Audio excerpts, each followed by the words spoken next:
because we come from communities where the truth doesn't always reach the headlines, but it lives in what we face every day.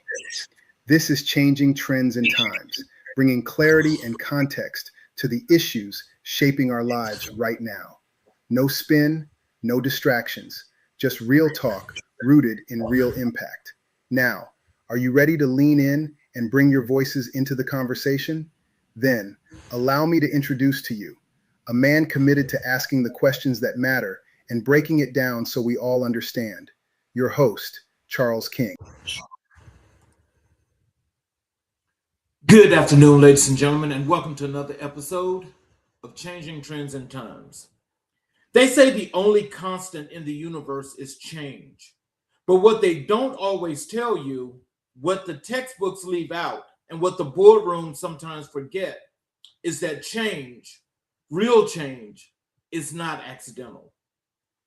It is chosen, it is forged in the quiet hours before the world wakes up, in the difficult decisions that don't come with applause, and in the unwavering belief that what you carry inside you is too important to stay hidden. We live in a world that is shifting beneath our feet every single day, culturally, socially, economically, and it takes a particular kind of person to not just survive those shifts, but to become the shift itself. That is what this show is about. That is what Changing Trends and Times was built for. We are 17 episodes into this journey, season 1, episode 17, and I want you to understand something. Every single conversation we've had on this platform has been a brick laid in the foundation of something bigger than any one of us. We don't just interview people here. We excavate legacies, we illuminate pathways, we hold the space for the kinds of stories that don't always make the front page, but absolutely deserves to. Today is one of those days that I've been looking forward to since we first put this episode on the calendar, because the woman joining us today doesn't just talk about transformation, she is transformation, walking, breathing, building, and serving. Before I bring her out, I want to say this directly to everyone watching, listening, and streaming in right now. Wherever you are on your journey, whether you feel like you're at the beginning, the middle, or somewhere you don't quite have a name for yet, let this episode be a mirror. Let it remind you that purpose is not privilege reserved for the few. It is a call that goes out to every single one of us. And the question has never been whether the call went out. The question has always been, are you ready to answer it? Our guest today answered that call loudly, boldly, and with both grace and fire. She is a CEO, a published author, a community champion, and one of the most compelling voices in the intersection of Black excellence, entrepreneurship, and cultural legacy. Ladies and gentlemen, welcome her in, because she is not just a guest on this show. She is a living testament to what happens when a woman walks fully in her purpose, refuses to shrink in spaces that were built for her, and uses every gift she has been given to pour back into the world around her. Please join me in welcoming the extraordinary, the dynamic, the irreplaceable Shatiera Porte'e. Thank Welcome. you, Charles. Hey, thank you, and welcome to the show. Yes, that was one of the best introductions I've had. Come on now. Well, look, I appreciate that. Look, and I really have been waiting, for this episode because, when we talked, there were a lot of things about your journey and where you're going right now that really speaks loud, and it should speak loud to a lot of us. Before we get into the show, is there anything you'd like to say to the audience? I just want to say first, I just want to say to you, Charles, just thank you. Thank you for having me audience, this is a show and an episode that there's going to be a lot of gems, a lot of great information. Come back, right? Come back and watch not only this episode, episode 17, but all of the episodes that Charles is showcasing and sharing our testimonies. This is important. And I'm just happy to be here. And also just make sure that you have something to write with. Go grab something to write with, your notebook, your journal, post it, something so that you can be able to write down some information because anything that you get here from today, if it doesn't directly impact you, it will with your children or the children that you are working around or in your community. And right now, they need us more than ever. Well, I want to thank all of the people that are out that's out here listening right now that are watching the show, especially the people that are with us each and every show. Mm. And well, let me just put this on the screen for you before we begin. Okay. Uh, um, Mr. Jackson says, "Fire with the intro." That is my best friend. I know and even he's at work and he said, I can't miss that between you and Mr. King and you. I'm going to tune in. So I'm so excited that he's here. And yes, the intro was fire. I got to come back and listen to that once a week because it's going to get me going each week. Well, I like to start each and every show, with what I call, your life story, your journey. Yes. And so, because I like the audience to get the opportunity to learn about the guest as we get into the show. Can Mhm. you take us all the way back to the beginning? Where did you grow Mm. up, and what was the world like around you as a child? What did your community look, feel, and sound like? Such a good question. So if we go way, way back, I was born in the 80s, early 80s. And I was also born to a teenage mom. Right. And so immediately, because she was a teenage mom, immediately my grandmother and my great grandmother were her support system and then became my caretakers. And my grandmother actually is my mom. I call her mom to this day. Around that time, I'm coming from a suburban area, but it was also not publicly stated or identified, but some people would look at it as somewhat segregated. Like if you cross the tracks, you have, one side of the tracks, which was the west side of Red Bank, and I live in New Jersey, and I'm still in New Jersey, and I'm still in that town to this day, Red Bank, New Jersey. And if you cross the tracks or a certain part in the town, it's like the west side, right? That's where your melanin, your black and brown, your community, but so much history. This is Red Bank, New Jersey, is where the Count Basie Theater is where the T. Thomas Fortune Center is. It's cultural, it's arts. A lot of people have come through or is from Red Bank, creatives, educators. And then on the other side, we call the East Side. That's the opposite side, where typically is looked at as you know upper class and predominantly Caucasian.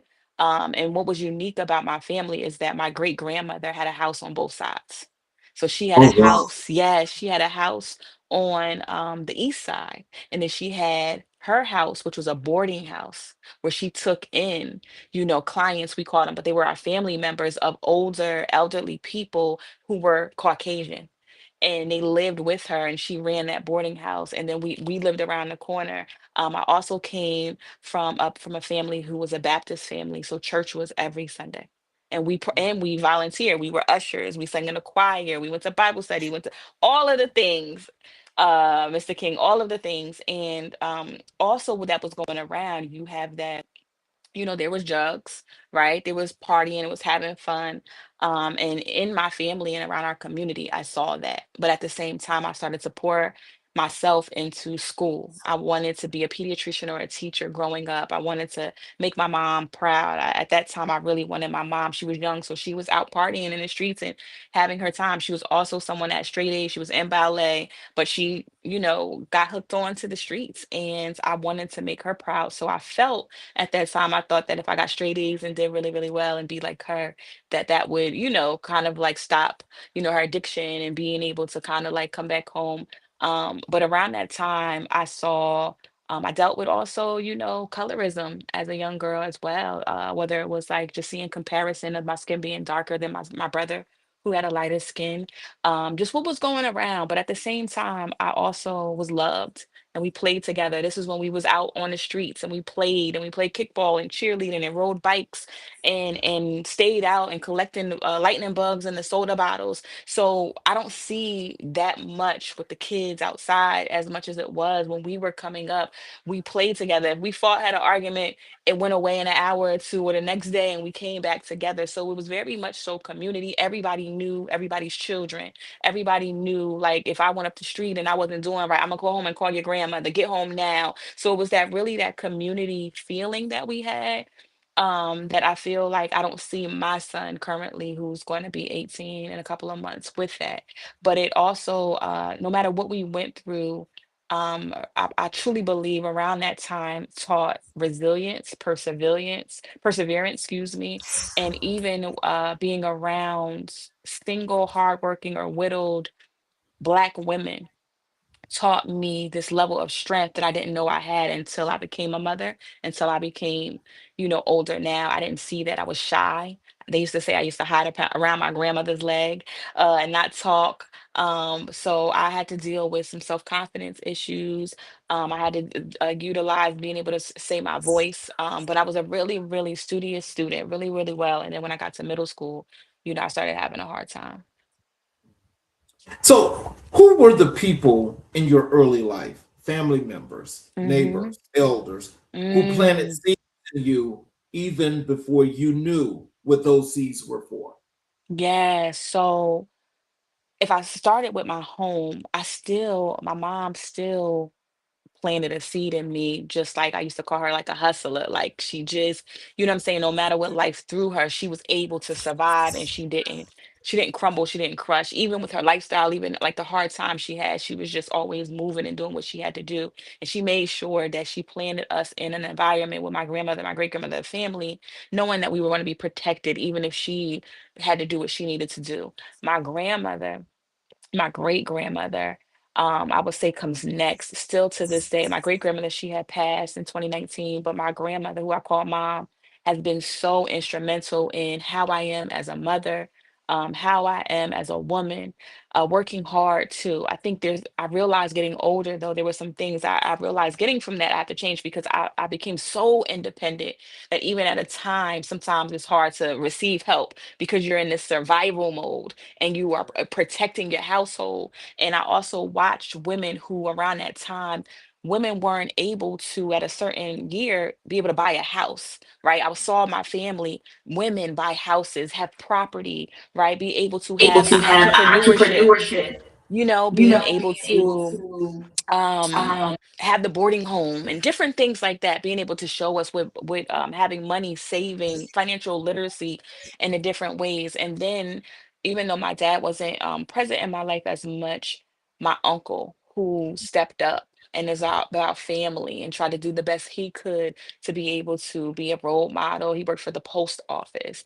My brother, we're kind of like Irish twins. I'm June 21st, he's June 17th, so we're like less than a year apart. But that was my best friend. Like no matter what, we just stuck together. My mom, my biological mother, she taught us that ever since we was little. Like no matter what, you don't let nobody pick on your sister. You don't let nobody pick on your brother. So it was really this family, this close knit family, that instilled with me. And then when it came to education, there's just identified teachers that I felt like most of my teachers was really, really nice and supportive and witnessed something in me that they would always share with my grandmother and my great grandmother, that she's very smart, she's very studious. I got honor roll student of the month. But there were some teachers, especially teachers of color, like my Mrs. Freeman. I believe she's my second grade teacher. She was strict. Like sometimes she didn't even smile, and you would wonder, like, is she having a good day? But she instilled this discipline in us at an early age. I was able to get to middle school, and middle school is tough, and it was one of my toughest years. I had he's no longer living, but his name was Mr. Harris. He was also a reverend. He was my science teacher. I had a Mr. Jones. I had, Miss Amos. Like, and then when I got to high school, I felt like I became to be in classrooms where I was the only one. And we call that the 2% or the 1%, where it was just me. The color of my skin was the only one in the classroom. When I got to that, I really didn't have many teachers that were of color that taught me. I didn't have African American literature, or didn't even to know to kind of like make sure I picked that for my classes. And when I got to almost my senior year, I had to switch to get my school. I switched to have another school counselor. Her name is Mrs. Linda Cornegay. I will never forget her because I almost didn't graduate from high school, and she never gave up for me. She made sure that I didn't fall between the cracks of our system, that even though I felt like the other, that I wasn't the other. And she helped me get a scholarship for the double NACP, business, Black Women in Business Scholarship. I was able to, not only I was told in April of my senior year I wasn't going to graduate, I did graduate and I did go to college. I went to Bloomfield College, and she made sure that even in that short period of time, you just had that one person who doesn't give up on you. And then as I came up, I had other professors, and then mentors. I had Miss Reverend Sheila L. Thor, Mrs. Ruby Simmons, Miss Gloria Penn. I just have so many people that they're older, and I've always been connected to older Black women who are like generations before me. But I sit and I listen to them, and I pay attention to them, and I just see what they've endured and how they made two coins make it $10 million, and just how they just make sure that there's these values that you need to have and instill. And I think those are the things that I still hold to this day. I think it's important to be able to educate yourself, but there's some things, Mr. King, that the books don't won't tell you, and there's some things that the jobs won't give you, and there's some things that no matter if you go to this country or that country, you won't get. There's these people that you have in place that I feel like that's important to you. And I think that's what instilled being a mentor and a community leader and an advocate, and especially in education, has really, really reminded me, and always as a reminder to make sure I continue to show up in a certain way. So having that strong foundation, because that's a really strong foundation that you have. Hmm. Hmm. What kind of impact has that had on you in your career today? Mm, I think additionally, every day realizing that you be proud of where you come from, no matter what. You continue to make sure that how you wake up each every day, and I'm really passionate, and I really live my life about being and not to go into it, but it's part of my life, so I have to say this: being obedient to my calling and my assignment that God has given me. I wouldn't be here without him. It really has me my morals and my values, Mr. King, they are important to me. I'm not going to sacrifice. I'm not going to do something just for a paycheck. I'm not going to do something because it's cool. Just being able to shine bright in rooms. And if that door is not open for you, you go make a door for yourself. And it's really has helped me because coming up, like I told you, I was young, I was shy, I lacked confidence. Even though I had amazing women around me, I had amazing examples around me, I didn't really step into my confidence to this day until I was in my 30s. I got to be honest. I don't want to miss that because, as much as, like you said, I had that around me, it took me a long time to be able to implement that in my own life. And I was still doing the work, working as a counselor, doing mental health in schools. But I had to realize, like, if I'm going to show up and make a bigger impact, I have to, model the things that I was taught, and I do believe in them. So I had to get myself together as well. But I truly believe that it keeps me on a straight path, remembering where you're from, remembering what you've been taught, being able to still to be able to have access. My grandmother is still here, my mother's still here.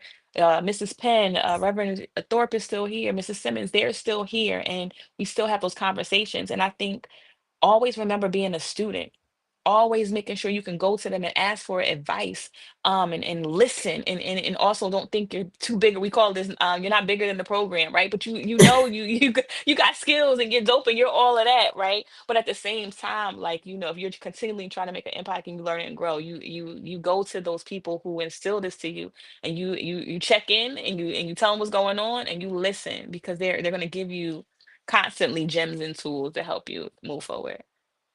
So, if you're honest with yourself, what were you like before you became who you are today?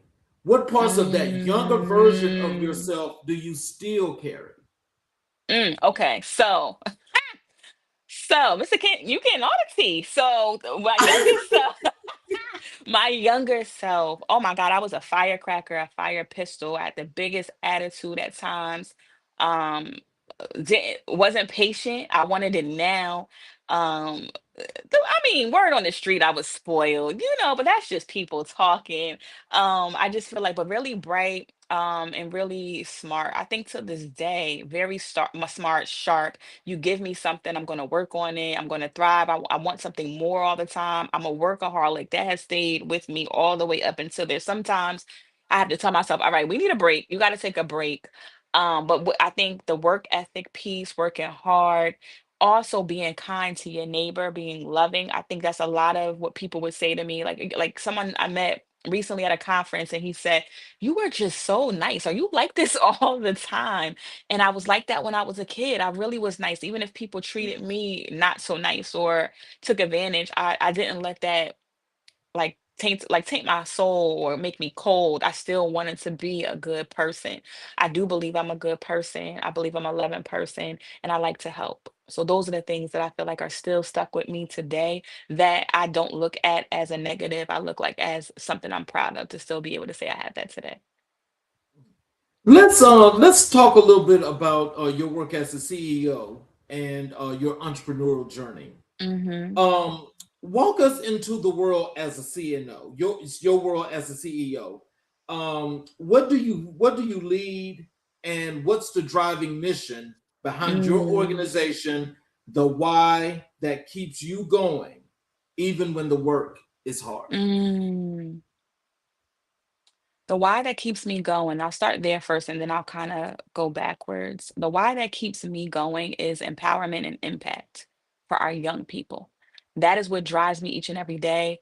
When it's quiet, when if there's a contract or a youth serving organization that says not right now, and you want to get discouraged, you say, no, I'm doing this for our young people. I know what it feels like to not have access to programs to help me navigate how I want to show up in the world, how to increase my confidence, how to be able to think about what I want to do in the future, being able to have mentorships and being able to have somebody pour into you that listen to you and hear you.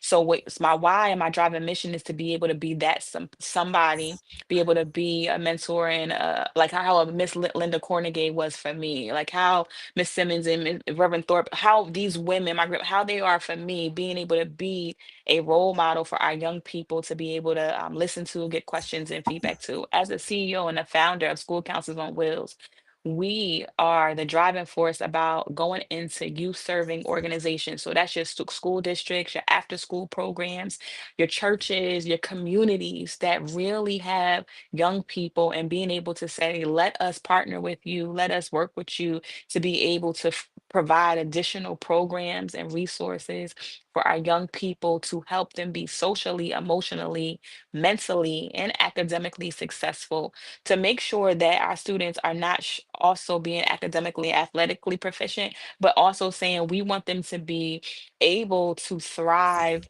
and be prepared when you walk out of school in that real word. But we want to not wait until they get older and as an adult and do professional development and conferences and things. We want to, while they're in school, like instead of Yes. just having math, ELA, science, we want to be able to have classes and the student and youth development while they're in school, to be able to help them emotionally regulate, to be able to have them think big and dream big, to have them say, okay, what's my plan? To be able to have them understand financial literacy and wealth and legacy and being able to be somebody. So what we currently do is we go in and we provide empowerment girls programs, empowerment young men programs, college and career readiness seminars, where we sit and we have a reset model and we help students reset, pause, right, begin to start smart planning and be able to look at their next level as they transition each year, but also when they graduate from school. So we want to do an earlier intervention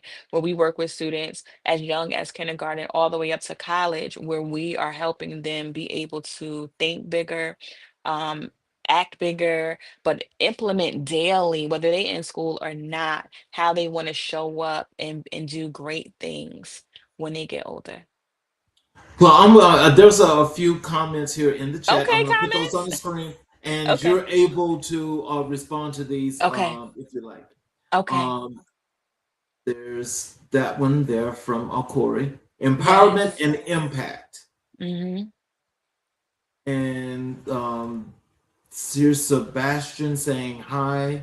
Hi, Sebastian, and welcome. I know that empowerment and impact one, that is key because one of the things that I sometimes think we miss with our young people is to make sure they feel seen and heard and to empowerment and compliment them. So one of the things that I have put into place and practice, and you can do this daily, I do it daily, but I do with them is winning Wednesday. So every Wednesday we celebrate a win and gratitude and what they're grateful for, but I let them lead it. And every Wednesday, be like, I don't know, I don't think I have anything. I'm like, well, what are you proud of? What do you want to celebrate? And just that right there alone is another way of empowerment. And how you impact them is for them to think bigger and for them to compliment themselves and letting them know they're doing a real good job. But one of the things they come back and say, "Well, you asked me how I was doing, Miss Porte. You at Miss Shatira, you checked in with me. You know, you helped me celebrate this week. I was really having a hard time this week." So that's what that empowerment and impact could look like. And here's another one here. Okay. School Counselor on Wheels LLC. Yes, that is our business, School Counselors on Wheels LLC, where we're internationally. Even this spring, Mr. King, we paired up with She's Math. She's in Miami, Florida, and she has a math and STEM, a nonprofit where she works with Black girls to be able to help them in college career readiness. And we came together and we did a pilot where we worked with the girls in Miami and girls in Uganda and like once a month on Saturdays, early morning, because they have a different time zone, we were able to for them to be able to connect. So we did cultural, exchange where the girls in the United States could learn about the girls in Uganda, but we did empowerment and impact and self-confidence and be able to really look at how they want to show up and what's similar but what's also different and how sisterhood, cross-cultural sisterhood Sisterhood empowerment empowerment is amazing. So, what did the earliest days of building your enterprise look like? Mm. Was there a moment where you almost stopped? And what made you keep going? Yes, there's a couple of moments. But so I truly believe that I didn't find school counselors on wheels. School counselors on wheels found me. And what I mean by that is that truly believe that God gave me school counselors on wheels. I was working in mental health. I've been working in mental health now for over 2 decades, so over 20 years. And I was in education, over a decade, over 10 years. And I was transitioning, looking for something else while I was in education. And I was working at in a school district. And I thought I was just getting fed up. I was frustrated. I wanted just my surroundings to look at the social emotional wellness being of children, just not test scores in school classes, especially because this is around the time where we were in the middle of COVID. And I just felt like I was in just a locked room. And no matter what I said about these students are not doing well, and we got to do this and we got to do that, but at the same time, I know we got to graduate them. I know we have to do this, but do we understand? Like, we never been through anything like this before. So I resigned my leadership position, and I thought I was going to take a break. And literally, I was sitting in, excuse me, at the computer, and one of my colleagues have told me, like, you can do this. Like, people are gonna, like, you can be a virtual counselor. And I was like, oh, okay. And I have a certification. I'm certified in the state of New Jersey as a school counselor. And I said, boom, school counselors on wheels. And I birthed the name. And then from that, I started doing virtual workshops with Black girls on the weekends, Saturday mornings, where we did expressive writing, self love, confidence while we were on COVID. And then I started doing speaking engagements. And my business started to grow from doing virtual workshops to going in person, doing mental health wellness talks and speaking at colleges and universities. Then I started mentoring and consulting in school districts where I started helping new counselors build their comprehensive programs and being able to look at the programs they want for their students and being able to engage families and looking at curriculum for social emotional learning. And then it just started to grow, and I was like, okay, but what are we doing? And I think there was times where, what you say, when I wanted to walk away because it was harder. Sometimes you look at it, you when you're in another organization and you're helping that organization succeed, make money, make millions, whatever that looks like. Now you're doing it solo at the time, and you don't have a business background. So at the same time you're running a business in my enterprise, I'm also learning about it at the same time. So I was involved in organizations like Goldman Sachs 1 Million Black Women in Business. I was the cohort 4. I was in the inaugural New Jersey Black Women Leadership Collective. So I'm taking also courses and being a part of programs to help me plant me and set a foundation, but I'm learning at the same time. So I am making mistakes. I don't know it's perfect. I'm building business plans at the same time. I'm trying to do all these things because I'm trying to stay obedient to my calling, to my assignment. And there was times where when the money didn't come in, and I'm a single mom, and I'm trying to parent, and I'm trying to pay bills, and things, all the things are happening where I say, maybe I'm not built for this, right? You start thinking things like that. But then you got the other part of you and saying, come on, do you know whose granddaughter you are? You know whose daughter you are, that hustler that you talked about, it's kind of like you've been down before. You are also a black woman, a black young girl who they told you wasn't going to graduate from high school, and in 2 months you turned around and you got accepted in college, you got a scholarship, you graduated with a three, and you went to college, you graduated on the dean's list, you went to master, you got your master's, you got almost a 4.0 there, you got a certificate, you've traveled abroad, like, come on. Like, so I have to constantly remind myself that um, I am built.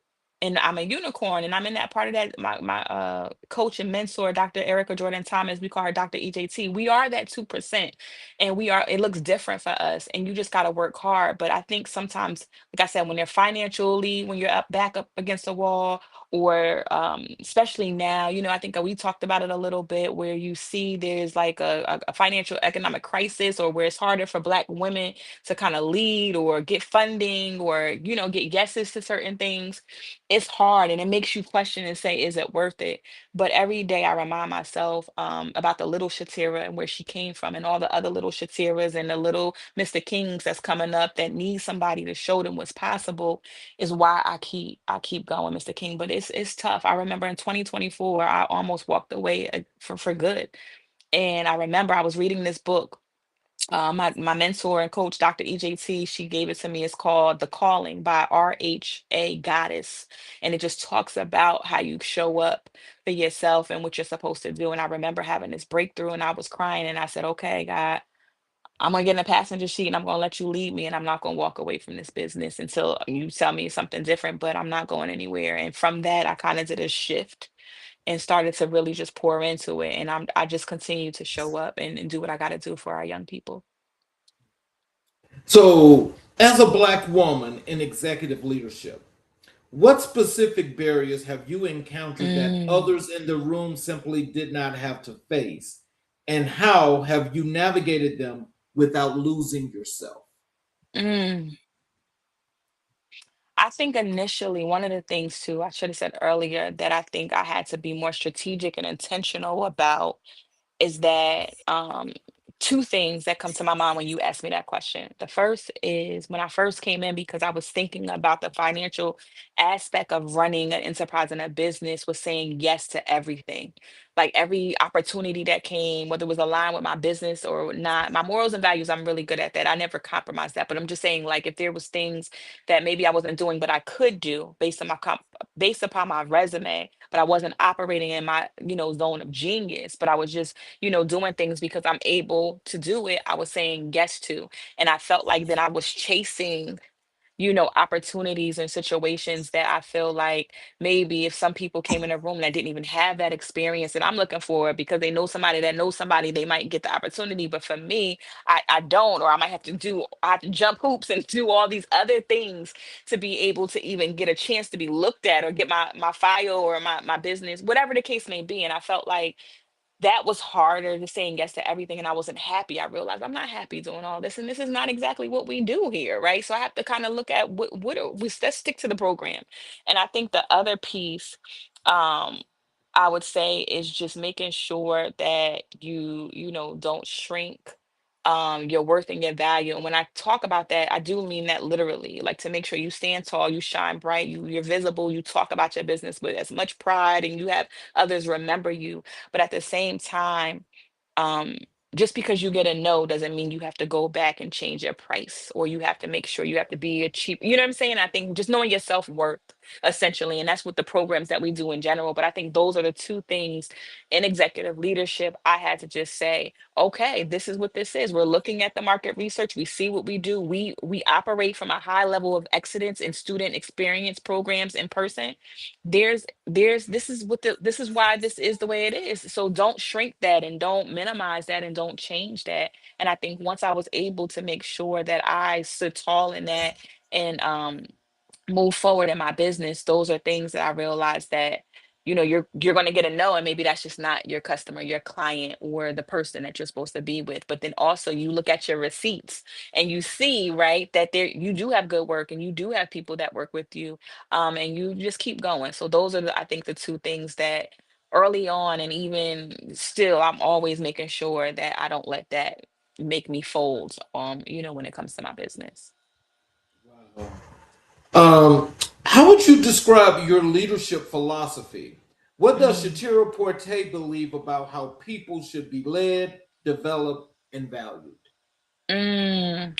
One of the things I think I still have this conversation with one of my colleagues, and we were talking about leadership. And I think leadership, one of the best leaders that I have, or I try to, that, and I want to say this too, because I struggled in this in the beginning, but I get it now. One of the things is I had trouble delegating, like as a leader. My mentor, that's why she gonna love this episode, child. She always used to tell me, you need to give that to somebody. And I'm like, you just think, I think one of the things, you think you have to do everything. And that is not operating in leadership. You have to, as a leader, if you are leading and you know your organization and you know your people, you're able to survey, and you give people chances, and you're teaching them, because you're operating and teaching them how to lead. So you got to be able to help let them delegate. So I had to learn about delegating. I had to learn about listening and having conversations.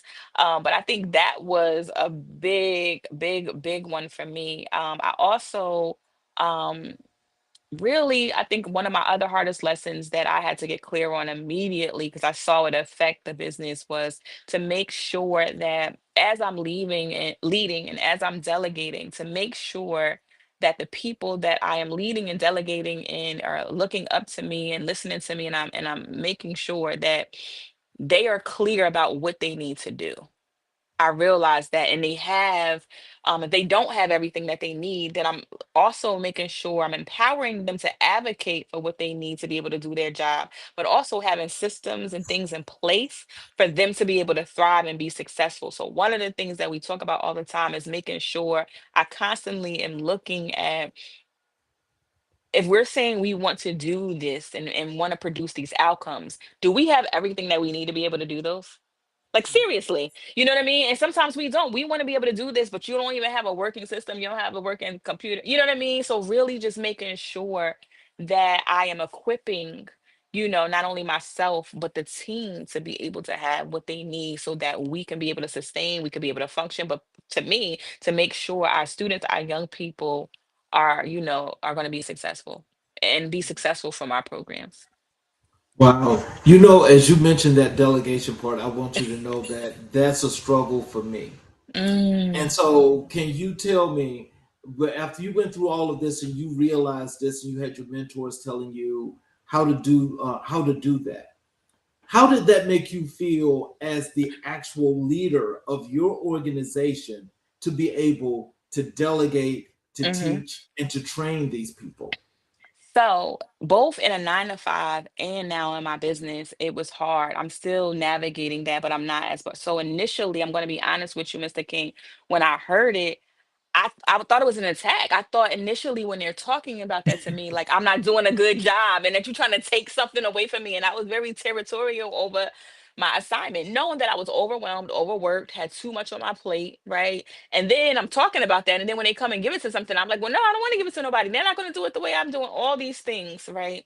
And then I think I realized, and I was just saying this, I believe yesterday, that when we look at everybody's role in the organization. And with this one activity my mentor did with me, and I was telling this one of my sister colleagues yesterday that would really help me is she had all of us list all of our roles and responsibilities. And then we went around to see did some of us have the same things? Because sometimes we're doing other people's things, we're doing this person thing, we're doing that person thing, and then we might not even be getting done what we are supposed to be actually doing. I think for me, Yeah. I still struggle with working on hiring and being able to do that, and being able to just say, okay, this person can do that. I think initially, to be very transparent and honest, sometimes it was just worrying about making sure you can compensate, depending on where you are in your business. But then if you are a leader and you're strategically planning and you're looking at your annual plan and you're looking at all the things, how you can show up or what you need to do or how you can make that happen. But I think it really took me some time to be like, and I think also too, sometimes I don't know if this is everybody, but there's trust issues.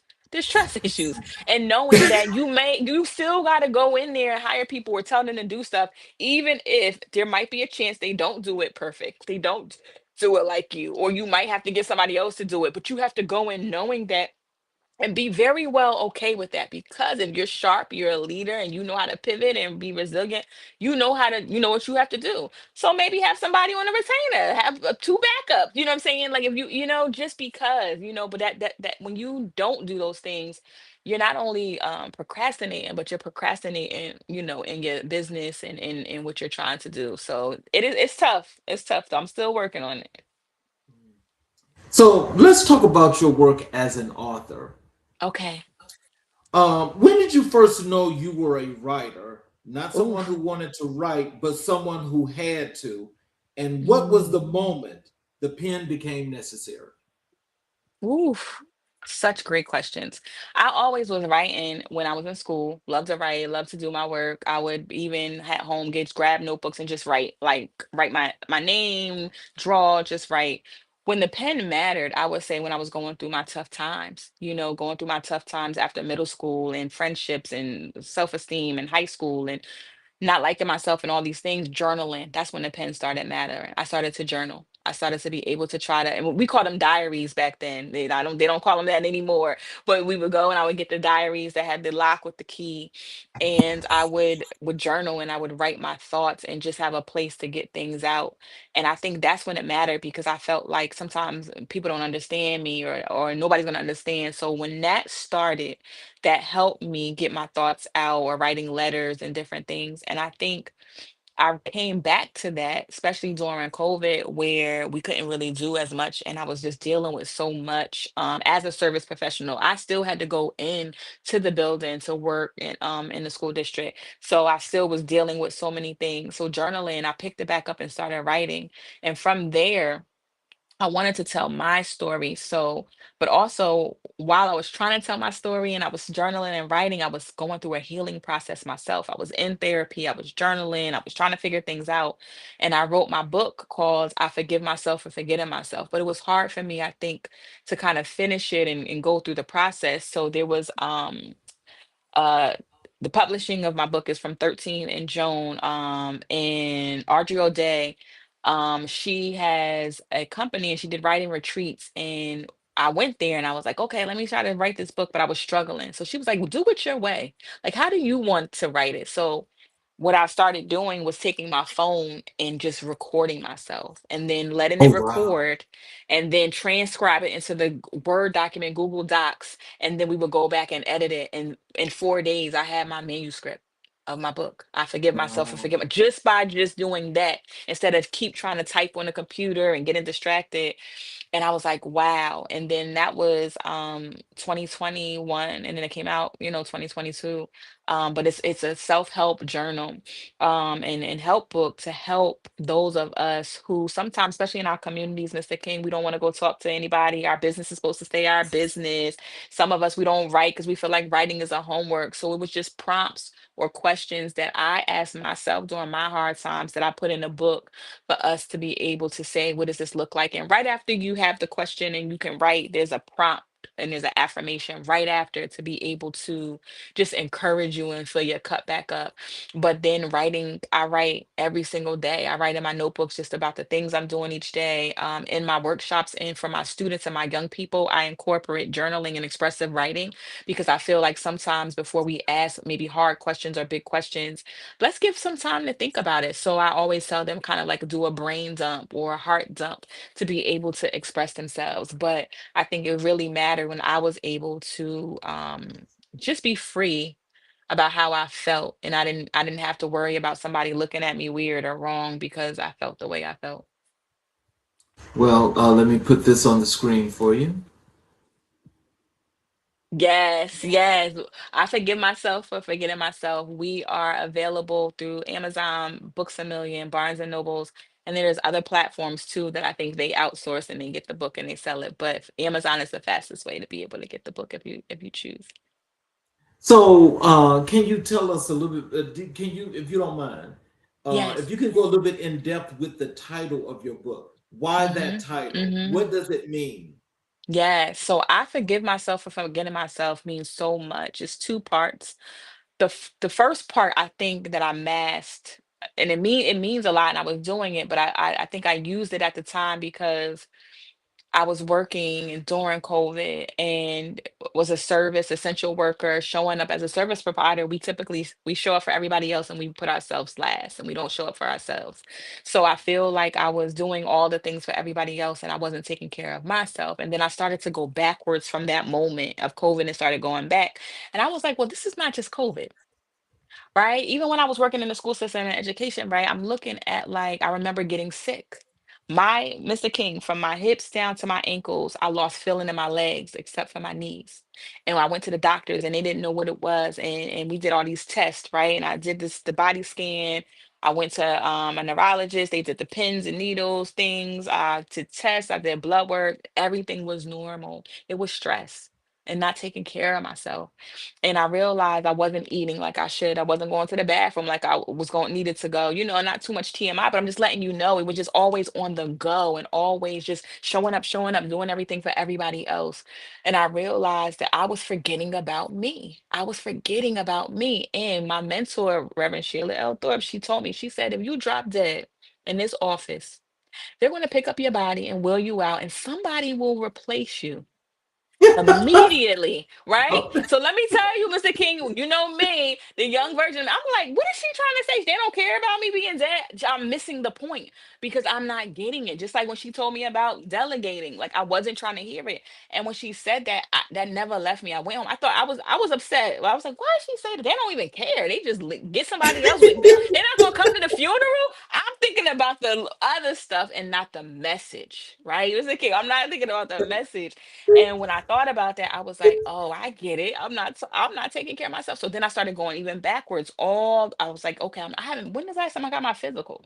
When was the last time I got my eyes checked? Like just in general about I was just forgetting about me. That was that first part. The other part that I think is more deeper, that I think is so key that I don't want you to miss this. Anybody that's watching and those of you that are watching now, the fact that you're forgetting about you as a person. What do you like? What do you enjoy?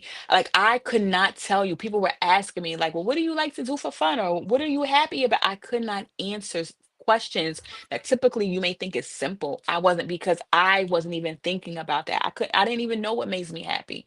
I didn't even know when I was in my relationships, just all the things I just completely have forgot about Shatira, Maisha, Porte. And I said, that is not okay. And then I had to have a separate conversation. So I went to my grandmother, I went to my son, and I when I got it and being in therapy and different things, I said, all right, y'all, it's a time for a shift. this New Year's resolution.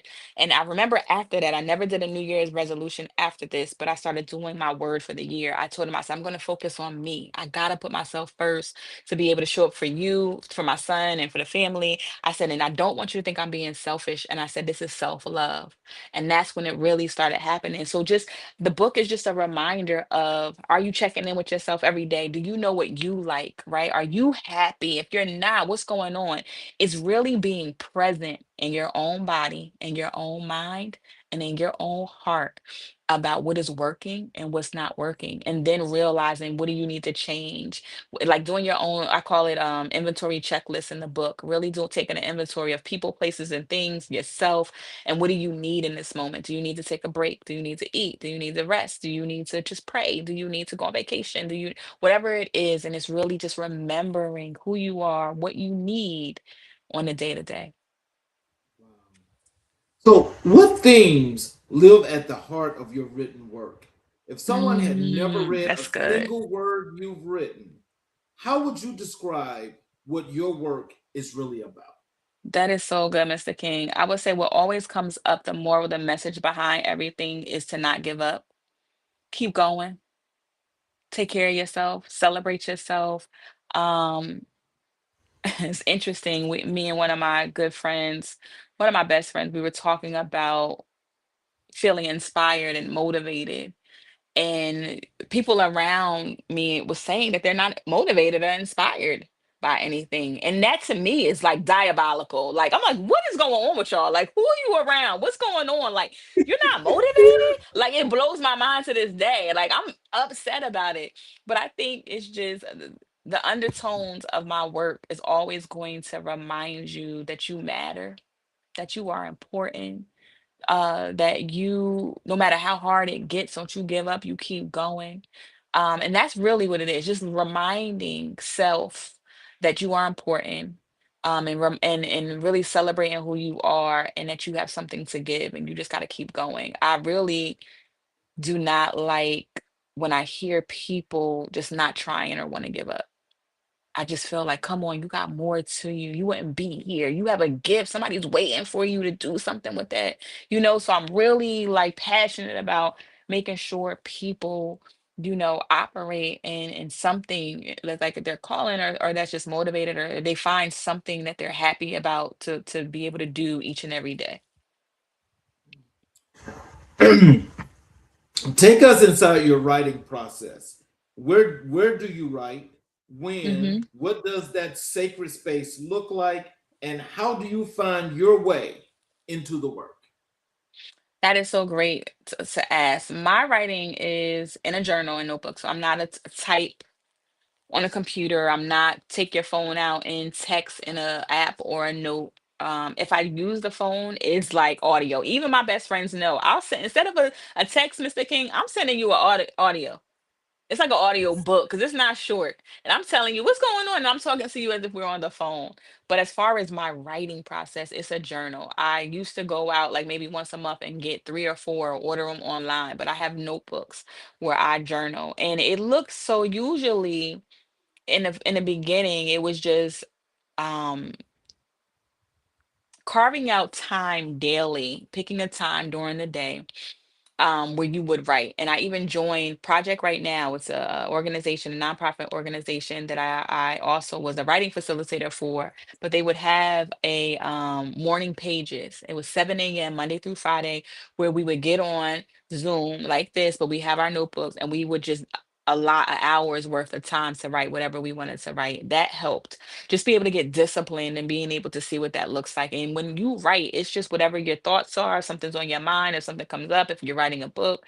But I think now what it is I call my downloads. So I get a lot of thoughts and messages and different things. And I typically like to write them as soon as possible, because it's either going to just something that I need to hear, I need to work on, or it's something that's helping me with my business or my work. So right now, I try. It's typically I'm going to write in the morning part of the day. Right. I get up at 4:30 every morning. Ever since COVID, I started getting up.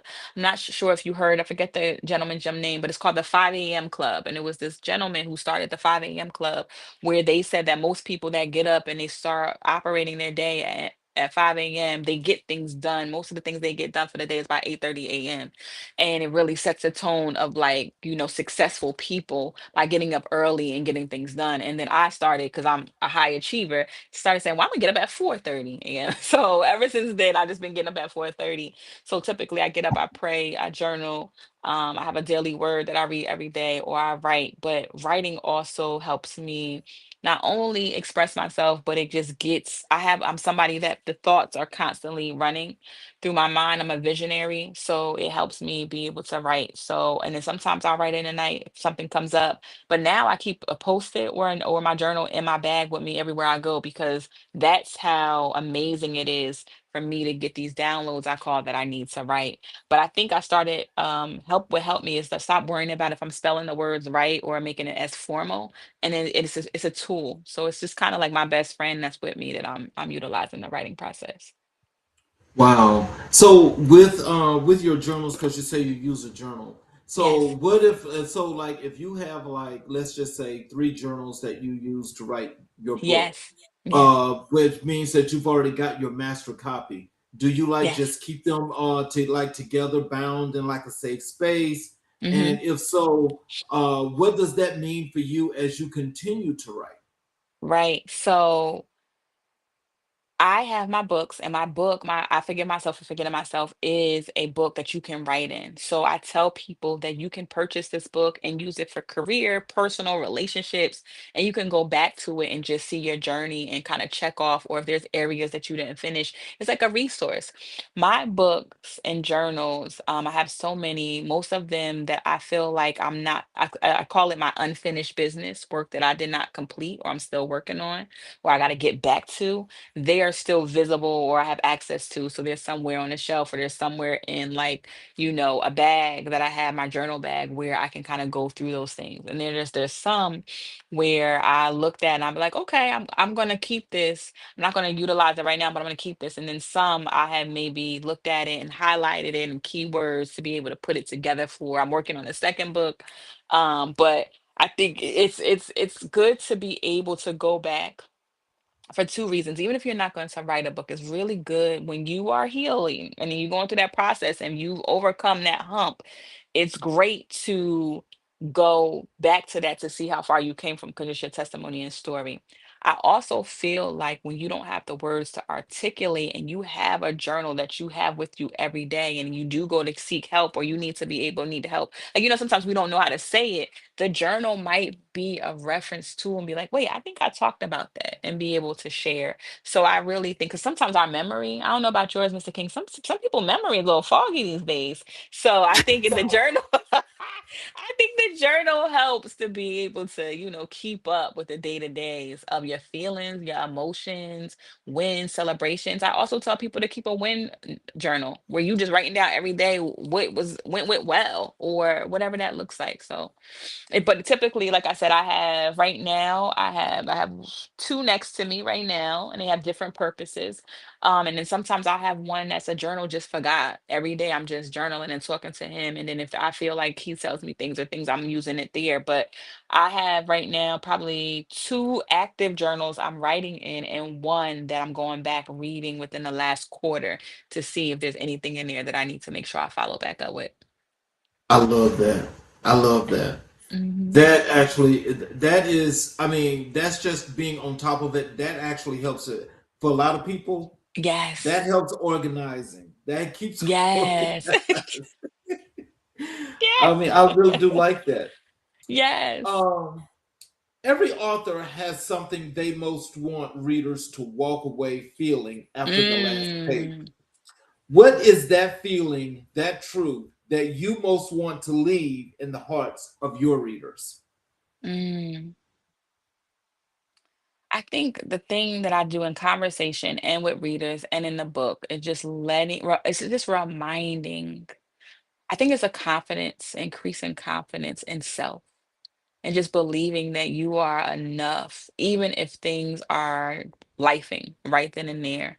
but I truly believe I just want readers to walk away having a either a reminder or a newfound definition or love for themselves as a person. I think sometimes we're too busy or we're pouring into our partners or whatever the case may be, but we forget about us. And I just want you to remind yourself just to know that you matter too and to take care of yourself, and just love on you. So that's typically just reminding them that they are important. They are important. We're almost at the top of the hour. Do you mind Mhm. going a little bit over the hour? Sure, sure, I'm here. Okay. So let's talk now about your community engagement and advocacy. Yes. How do you personally define community? Not the Mm. dictionary definition, but your definition, the one born from your lived experiences. And why does community matter so deeply to you? Mm.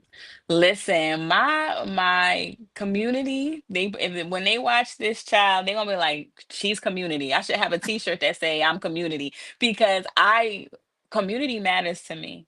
It really does. I'm part of different organizations and communities. And one of the things is I'm always making sure we learn from each other and grow from each other. I really feel like we are not supposed to do life without God and without somebody else. I believe her name is Tiffany Haynes. She has God's math and she talks about people coming together and to be able to multiply and to be able to do great things with one another. And if Corey's still on here, please Corey, write Tiffany's last name in God's math because I know we read that book together. But I truly believe that community is a place where you can celebrate, you can be transparent, vulnerable, you can learn, you can collaborate, you can grow. Some of my biggest growing lessons and biggest spurts came from being inside a community. One of the communities to this day that it took me a while to join, I was watching behind the screen, and then jumped in was our seven-figure educator community with Dr. Erica Jordan Thomas. It is for especially for Black education consultants or educators who are either thinking about having a business or you have a business or you work full time and have a business. She truly highlights the important work of educators and what we mean to our communities and to this field and what we do. And when I joined that community, I met biz besties, best friends. I met sisterhood and brotherhood, and I've also seen my business grow in revenue, in partnerships and speaking engagements. And that's just one community. And there's other communities also that from that or from other places that I built where I now have sisters and friends, or the community knows about what you do and says, you know what? I want to refer you, right? And it doesn't always have to be revenue or money or things, but I just think being able to have family, you know what I mean? Because I've had a small family all my life, and then most of my family is not here or around locally. Community for me was important because it became family and it became resources and it became my safe space. So when I think about community, I think about a place where you can go and be loved on and poured into. And you also, I do believe in community. There has to be reciprocity. You cannot go in a place and take, Mr. King. That's no, no, no. We're not doing that. That's not Yes, allowed. yes, But I truly yes. believe that when we all are coming together and we win together, it's a beautiful thing. So community to me is family, but it's also going into spaces to learn, to give, and to be celebrated, but also to collaborate and just grow with each other and support each other. And it's okay to go into a community and find it that it's not working, and you get yourself out and go and keep going. And you can be part of more than one. I have community for education consultants. I have community for moms. I have communities for Black women. I have communities for leadership. I had community when I was in Goldman Sachs.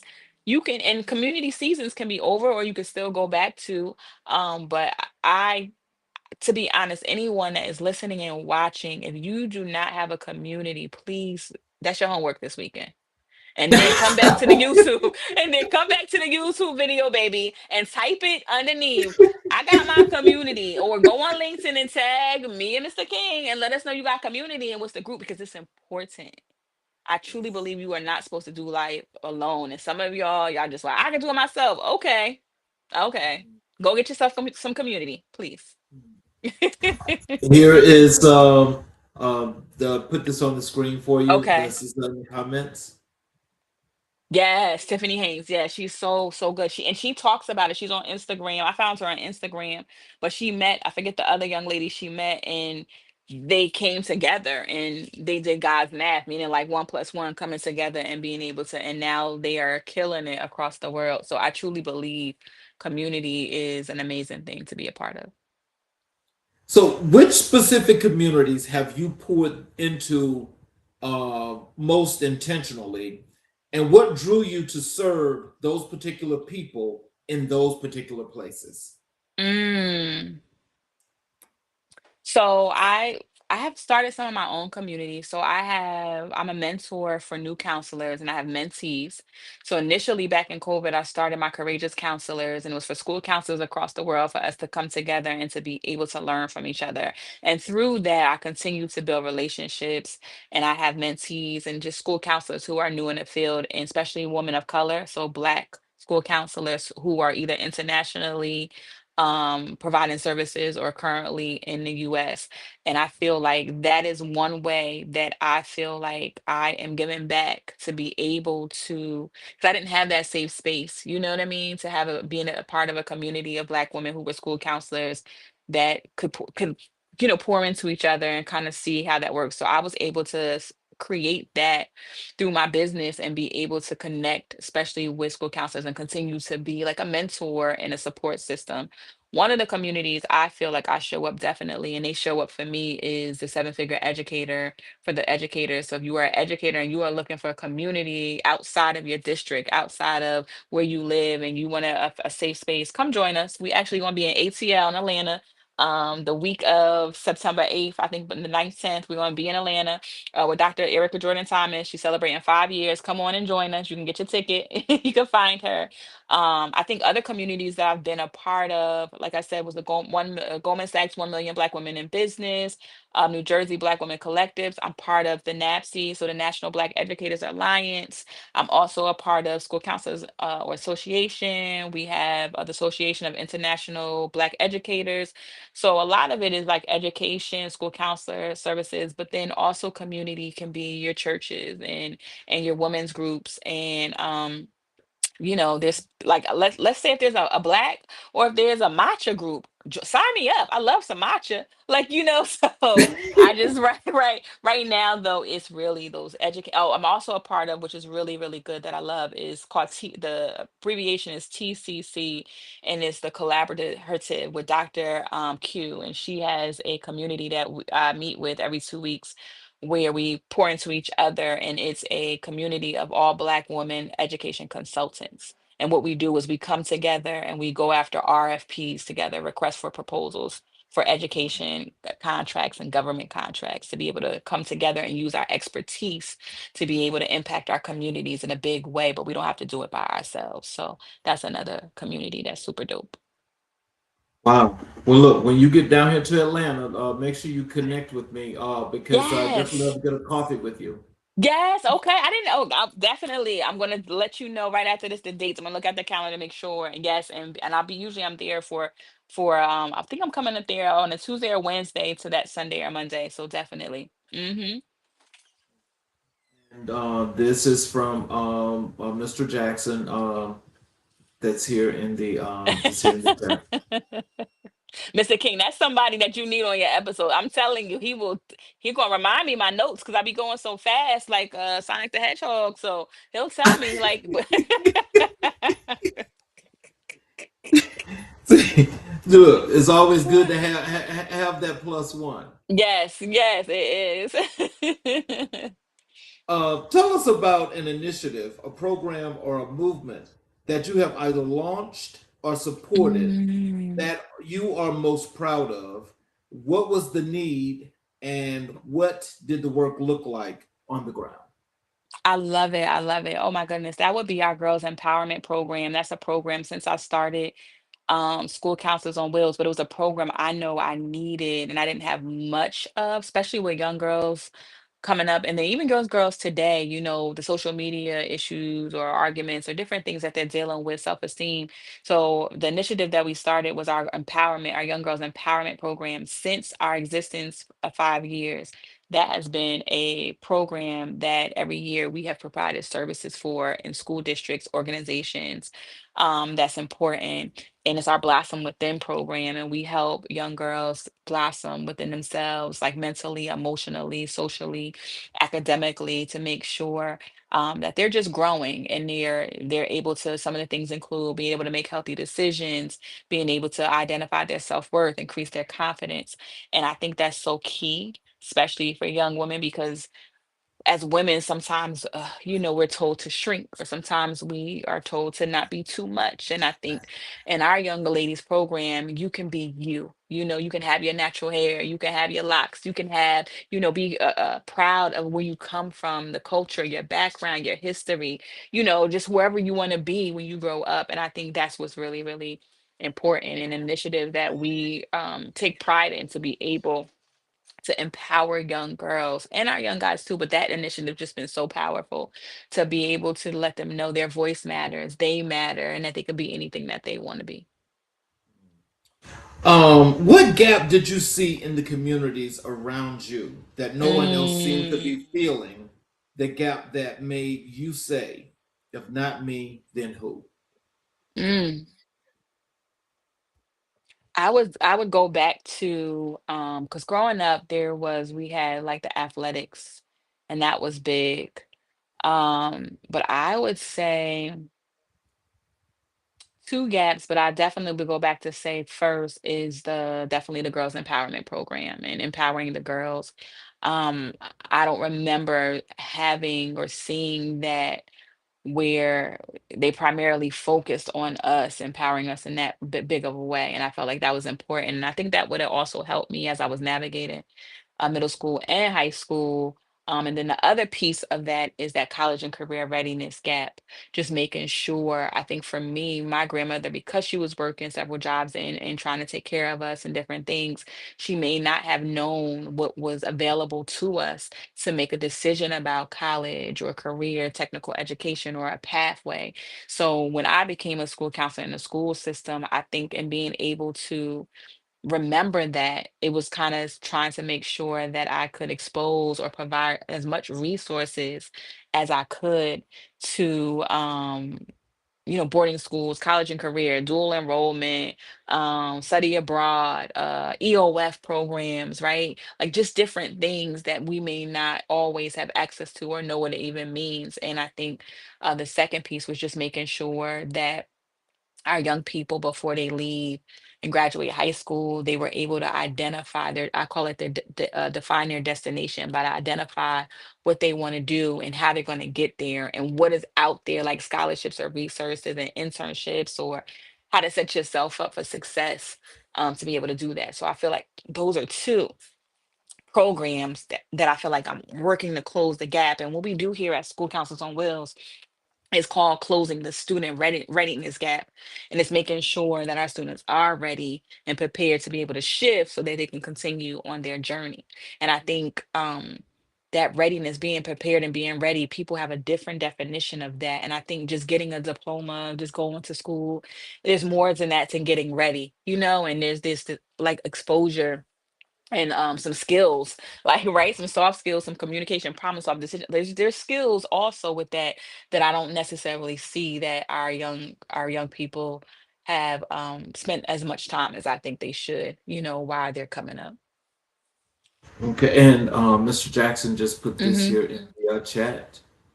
Oh, Um, yes, yes, yes. Dr. EJT, she's amazing. If you are not following Dr. EJT, she's changed my life. That's also another mentor, Mr. King, who she was an educator. She was a high school math teacher. She became a principal, and now she runs a multi-million dollar business where she's helping educators with financial freedom and really helping us to lean into our zone of genius and know that if anybody deserves to be a millionaire and to be able to financially be free is educators.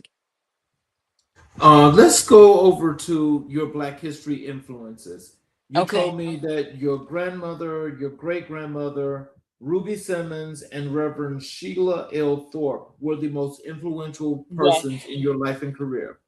Yes. So, can you tell us, um, with these black historical figures who have most shaped who you are, Mm. and what is it specifically about their stories that speaks directly to yours? Yeah, so Miss Simmons definitely, she's the one that hold my hand along with Mr. Kramer. He was the educator I told you about that was telling me about being able to have a business, but and he showed me what it didn't take much to write a book. But Miss Simmons, Ruby Simmons, she met with me after work and she would talk to me or she would give me advice and she would say that I could do this. And if I wrote something ever, she would look it over because she's an author and she's a self-publishing author of many books and she does different genres. And she was just so instrumental in empowering me to make sure. And even in my book, I dedicate my book to her. She was one of the people I dedicated my book to because of her support, because I think it's important to have somebody that has done this and that can support you. But she also just, even to this day, she'll send me a note just saying, or she'll type something on LinkedIn just to let me know she's proud of me. And I just think that's amazing when you can make your mentor and somebody just always reminding you they're proud of you. Reverend Sheila L. Thorpe, when I tell you I've came to her, she was my boss, right? My leader in education. And I came to her after transitioning from mental health to education. And I had work trauma.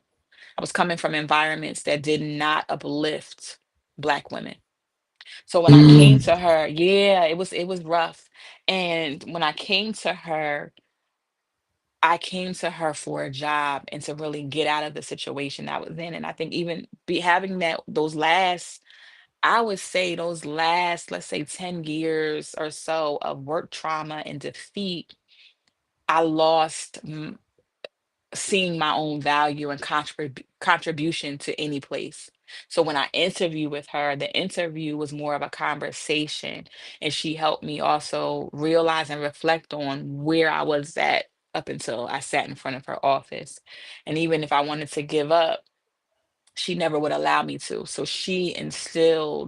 helped me instill more confidence. She helped me show me what a leader is and that my voice matters in any room I walk into. And she challenged me. She challenged me a lot. And she challenged me to think bigger and brighter and more strategic, but also through policies and procedures and legally. So it was really good. And then my great grandmother and my grandmother, they just showed me that even as a widow or even as a single mom or whatever the case may be, no matter what happens, as a mother, as a wife, as a woman, you keep going. Like they just showed me I get my resilience, but they did it with so much class. And they are women who you rarely saw them cry because they were always making sure they was providing for their family. But also I think now what I can appreciate, Mr. King, that I did not get when I was younger. I thought they were punishing us to go to church, and punishing was their faith. They would say to Right. me all the times, like, I'm praying for you. Did you talk to God? I'm like, what he gonna tell me? What he gonna say? Like, this was me younger. Like, I was a mess, child. And still going every Sunday, still telling them, what is that going to do, child? And all of the women that I've named, they go to church, they faith, but I was the pistol. And my mom and all of them. And then I think they taught me like just now about my faith and just being a good mom, and also families, you sacrifice the sacrifices that come with it, but the faith, they are faithful women, and I'm so thankful for them. Hmm. So, how has Black history, not just the dates and the events, but the mm, spirit of it, shaped your personal identity and the purpose you walk in every day? I love it because when I look around and I look of who has done so much work and influence on it, because it means so much to me, Mr. King, because when I was younger, I said earlier that I dealt with colorism. So people would try to make me feel like my skin was too dark coming up. And I was compared a lot. So that really impacted my confidence and how I looked at myself. And now you can't tell me nothing. I'm proud to be a sister. I'm proud of my skin. I'm proud to be like just recently, Mr. King, I was interviewed on a podcast called The Exit Interview, and it talks about people who are in education, who left education to be able to be, I call them like from State of Black Learning, they call them disruptors, right? And to be able to do something different in education. And now we have been that podcast by Dr. Asia Lyons has now been archived in the Schomburg Cultural Center in Harlem. And we are now amongst my interview in this is now among in a resource culture center of other Black Malcolm X, Langston Hughes, Maya Angelou. Like, so just to be able to, and we've known the works that they did, and all of you young, my pastor would say Thundercats, don't that don't know them, make sure you go research, But I just think I would just say, just being able to um just be part of a lineage and especially of the women and the people in my family and just be able to be represent Black history. That's why I show up too in a level of excellence, because that's important, because sometimes you have the world and people that are not so nice to try to take down all the things that we do. So it's important for me to represent a high level of Black excellence, and how I do that is to make sure that we're empowering our young people. I want to thank you too, because that's what this Thank platform does, you. and that's our whole Yes. premise. And I can guarantee you that each and every show from all three Mm, shows in this ecosystem, the whole premise is to archive these stories so that yes. they do live forever and ever and ever, and we're not worrying Yes. about somebody stealing what Right. has been done and trying to erase it. Come on. Come on. Mm. This is Thank Mr. you for Jackson. that, This is Dr. King. Thank you for uh, that, for you for saying that and doing that and working and changing trends and times, because that's what you're literally doing, right? So that mhm. you, like you said, we're protecting our legacy, our stories, and the things that we've done. Mr. Jackson left these last two comments. I'm assuming that he's Hmm. departed. Okay. Put this first one up. He says, "Thank you both. This is an amazing platform, and you all are doing something Yes. so important. The information and the tools are awesome. I really enjoyed this." And it says, "Shatiera Porte, you are changing the world." Thank you, Mr. Jackson. And his last thing is, "Congratulations on 5 years." Thank you so much. He has been there from the start. He's definitely a sponsor. He sponsors some of our youth in our programs, and he's just somebody that is a faithful Christian man who just believes in community. He did recently did a community day that I was a part of and I attended, and that's what I'm saying. Like just having community around you and people that believe in you and that show up for you and you do the same thing. So this is the last question for you. Yes. When your chapter is written, when Mm. someone 50 years from now reads the story of Shatiera Porte, what do you want that chapter to say? And what is the legacy you're building brick by brick right now? Mm. My legacy that I want someone to say is that she loved her son, she loved the kids, the youth, she wants better for them. She has high expectations. She can be a little tough, meaning like just making sure like you're studying, you're working hard, you don't give up, you're giving your best to each and every day. So she wants the best for young people and people in general. But she also, I think, brick by brick, and every day when I wake up, I'm always asking myself, right? How do we continue to drive this mission for student success? And how do I help get our students ready, right? From a social, emotional, academic, and mental standpoint. How are we helping students feel like they're prepared? You hear workforce development, jobs, and people are saying when these young people get to us, they don't have the skills, they don't know what they're doing. Like, that doesn't make me feel good hearing that. I'm not closing my ears to like, so what do we need to do, right? Instead of pointing the fingers and they're not ready, like, how do we get them prepared? How do you help? How do you partner with us so that we can work together to, you know what I mean, to get them prepared. So I'm always thinking about, and I think right now, building, how do we set our students up for success each day?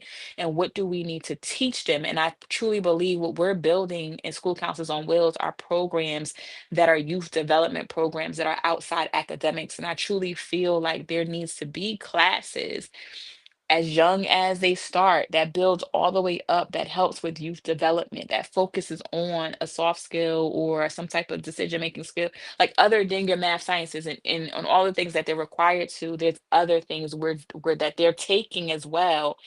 We used to have home ec, we used to have all these different classes and skills, and now you might have to go to a different school to apply to, and everybody doesn't have access to it. So having access, and making everything inclusive and embedded in their day to day, that they are set up for success, so that when they are ready, they can look at the list and they could choose where they want to go and what they want to do and what they want to be. And they don't have to worry about having five jobs or doing all the things or waiting 2 years before somebody hires them. Like, it's just that's not what I want for our young people.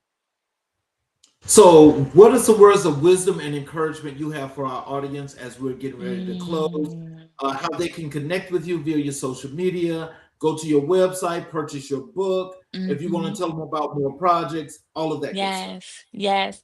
So everyone that's watching and those who will be watching later, just thank you for first tuning in to Changing the Trends and Times. I am Shatira Porte, founder and CEO, author, speaker of School Counselors on Wheels, and the author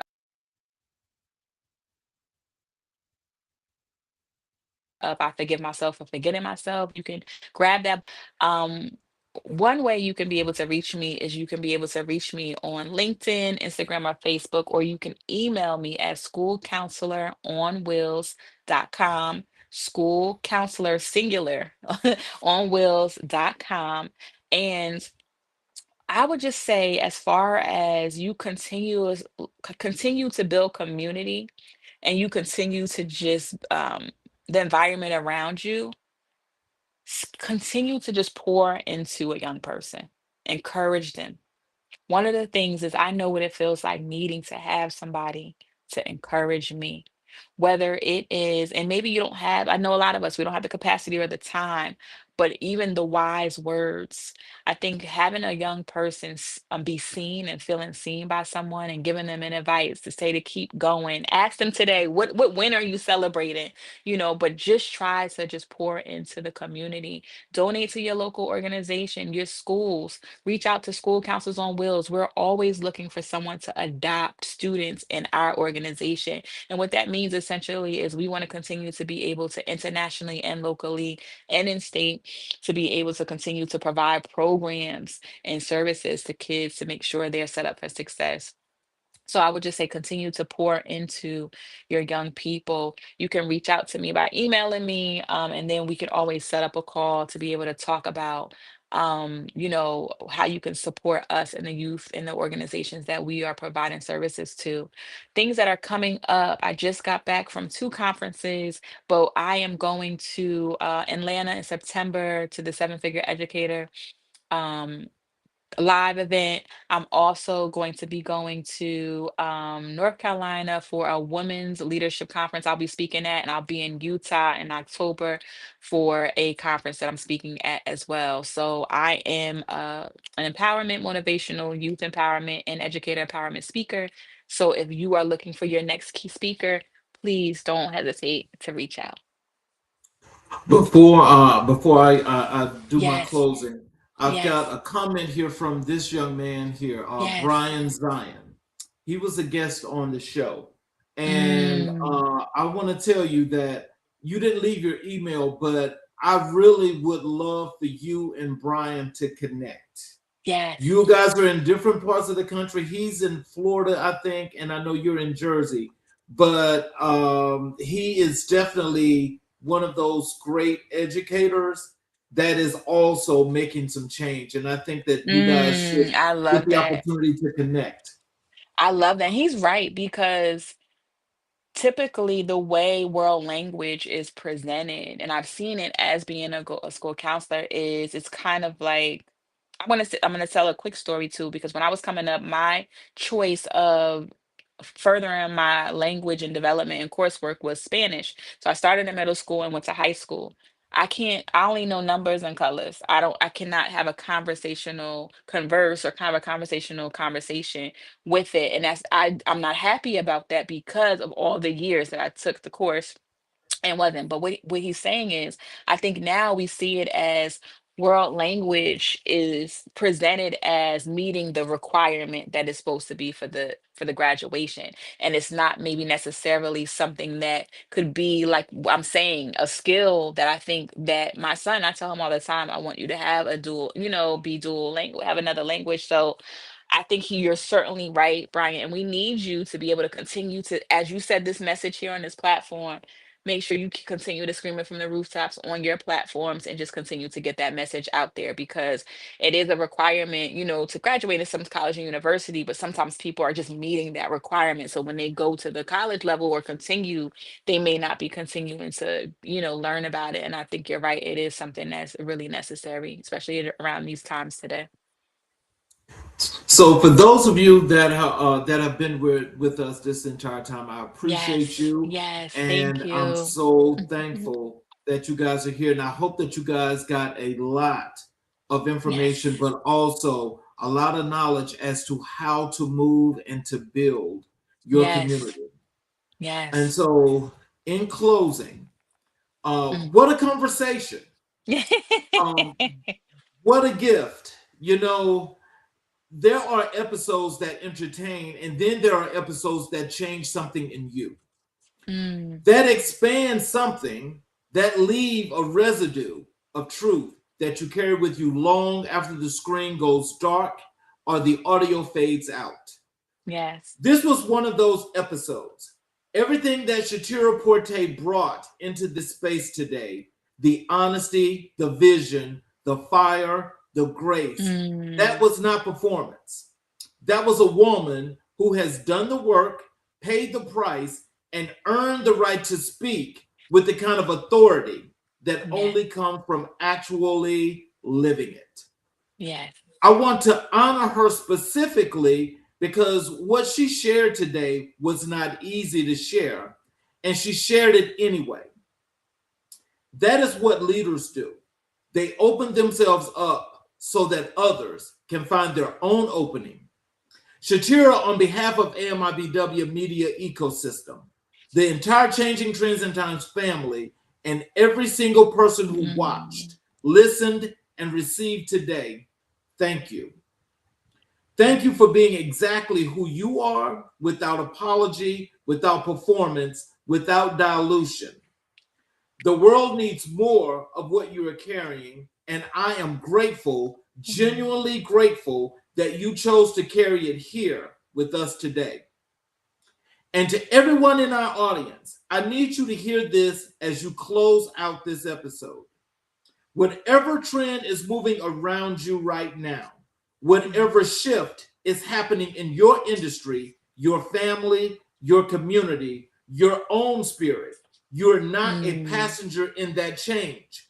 You are a participant. You have been equipped, you have been positioned, and if today's conversation did nothing else, I hope it reminded you that your story is worth telling, your Yes. work is worth doing, and your Mm. life, exactly as it is, exactly where it is the raw material for something extraordinary. This is the truth we come here to tell. Every Saturday, every episode, every season. That is the mission of Changing Trends and Times. We're building something here together, a cultural archive, a community of thinkers, dreamers, builders, and believers. If this episode moved you, do not keep it to yourself. Subscribe to Mm. the channel. Share this episode with someone who needs it. Follow us on all platforms. Leave a comment and tell us what hit you hardest today. Your Mm. engagement is not just clicks and numbers to Yes. us, it is fuel. It tells us that this work matters, and it does. It does. Until next time, I am Charles Zachary King. This has been Changing Trends and Times. And remember, the trend is always changing. Make sure you're the one setting it. Yeah. Peace, love, and excellence. And you guys have a wonderful, wonderful Saturday.